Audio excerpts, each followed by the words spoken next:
Well, I'm very excited this morning. I'm here with Mark Collins, our candidate for the pastor for family ministries.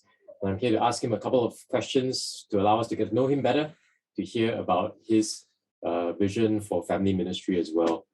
So Mark, tell us a bit about yourself and your family. Yeah, I'm from the United States, grew up in Virginia. I became a believer in college through college ministry, and that kind of was my first vision for ministry. Had a desire to share the gospel with college students, disciple them. Thought that would be in the United States of America, but as the Lord would have it, felt a call to go overseas. So served in East Asia doing student ministry. That led to meeting my wife, Megan.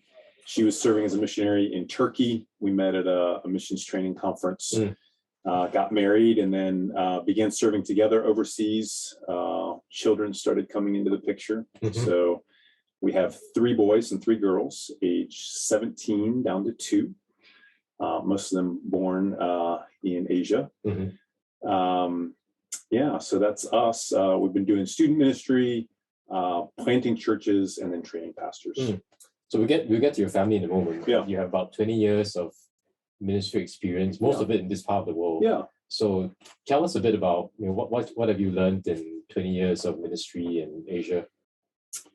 Gosh, there's a lot that could be What said. are some key lessons that you've picked up? Yeah, patience is a big one, right? So I think when I went to the field as a 20-something-year-old, I wanted things to happen fast. I wanted to see, and there was a lot of good zeal mixed into that. See Bible studies started, see churches started. But making disciples takes time. And taking the long view means that you need to be willing to walk with people for stages of their growth. And it just impressed on me the importance of the local church. I mean, there are wonderful things that happen through parachurch organizations, but if you don't have solid local churches there to disciple people for a lifetime, you're not going to kind of hold the ground. So I would say patience and the local church. So what does that discipling process look like in your family? Yeah, discipling the children, is that what you're thinking of? Yeah. Oh gosh, but I say patience, and then Lord, can I have the patience I need, right? So yeah, I mean, Megan and I both didn't grow up in Christian homes. So as we began to have children, we were very zealous and eager to impart the faith to them.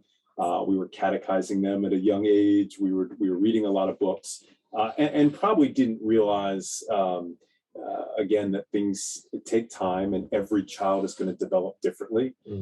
So one thing is just to pay more attention to modeling grace for the children, apologizing to your children, forgiving them when they sin, trying not to be harsh with them. Fathers, do not provoke your children to anger, obeying those kinds of things. And then just trusting that the Lord's work is going to happen in His time. If you both share the gospel with your children and then model grace before them and then involve them in the life of a local church, we trust that God is going to work in their lives, that they're going to come to faith, that they're going to grow. But this is going to take time. That's right. That's wise. And what's your vision for family ministry in the context of a local church? What do you think that would look like? Number one is supporting marriage. Marriage is that incredible. I mean, it's just incredible that the Lord would make that a picture of the gospel. I mean, that's the high calling that we hear about at our wedding, and then we try to live out in a relationship between husband and wife. So I think the church wants to support marriages in every way that they can. I think secondly then is equipping parents and supporting them in the work of raising their children in the training and admonition of the Lord. Part of that is wanting to make sure that the emphasis stays with the family. I mean, we want to help families do that. It's not something that can be outsourced to the church ultimately. So we want to help in that. And then third is just directly with the children themselves. I'm so thankful when people in our church befriend our children and invest in them. Like, please do that. Every parent knows that their children only listen with one ear to their parents anyway. So, but somebody else comes in and says the very same thing to kids, and it takes root in their life. So that's right. And in that whole mix, where do like singles in the church fit in? Yeah, I mean, one thing to say is that the whole church covenants together to pass on the faith to the next generation. So even as I'm talking about other people being involved in the life of our kids, I love it when singles do that.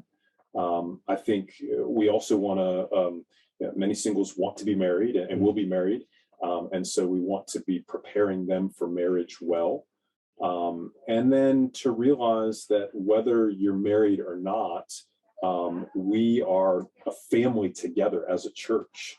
So many of the ideas of family ministry should just be lived out as we try to be brothers and sisters in Christ together. We are the spiritual family. We are the family. Well, thanks so much, Mark, for just taking time to answer our questions. Yep. And if you have more questions for Mark, we do have a Q&A with Mark this Saturday, on the 22nd of January. That's at 9 a.m. And we'll have a chance to hear Mark preach this weekend as well, Lord willing. So hope to see you all there.